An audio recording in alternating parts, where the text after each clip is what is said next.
వేపుకుంటే కనుక ఈక్వల్‌గా ఫ్రై అవుతాయి. లేకపోతే కొన్ని ఫ్రై అవుతాయి, కొన్ని మాడిపోతాయి. అయి తినడానికి అంత టేస్ట్‌గా ఉండదు. సో, 1 బై 1 ఇలా వేసుకుని వెంటనే తీసుకుంటే గనక మనకి పాపడ్ క్రంచీగా ఉంటుంది. నేను ఒక 8, 9 పాపడ్స్ తీసుకుంటున్నానండి. మామూలుగా పిల్లలు తినడానికైతే ఈ క్వాంటిటీ సరిపోతుంది. అందరూ తినాలంటే కనుక కొంచెం ఎక్కువ వేపుకుంటే బావుంటుంది. పాపడ్స్ అన్నీ వేగి కొంచెం చల్లారిన తర్వాత పక్కన పెట్టుకోవాలి. ఆ తర్వాత నేను చూపిస్తున్నవి ఉల్లిపాయ, టమోటా ముక్కలు, కొత్తిమీర, పచ్చిమిరపకాయ ముక్కలు మీడియం సైజులో కట్ చేసి పెట్టుకోవాలి. ఉల్లిపాయ, టమోటా మన టేస్ట్‌కి తగ్గట్టు యాడ్ చేసుకోవచ్చండి.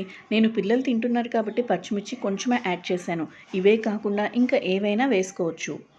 ఇప్పుడు ఒక ప్లేట్ తీసుకుని మనం ముందుగానే కట్ చేసి పెట్టుకున్న ఉల్లిపాయ, టమోటా, కొత్తిమీర, పచ్చిమిర్చి ముక్కలు వేసుకోవాలి. నిమ్మరసం కూడా వేసుకుని ఉప్పు, చాట్ మసాలా అలాగే చిల్లీ ఫ్లేక్స్ ఉంటాయి కదా! మన స్పైసీకి తగ్గట్టు వేసుకుని అన్నీ బాగా కలిసేలాగా నేను చూపిస్తున్న విధంగా స్పూన్‌తో కలుపుకోవాలి. ఇంకా స్పెషల్‌గా ఏమి చేయాల్సిన పని లేదు. పాపడ్స్‌ని తీసుకుని మనం చేసిన మసాలాలో డిప్ చేసుకొని తినటమే. నేను చెప్పాను కదా! ఇది పెద్దలే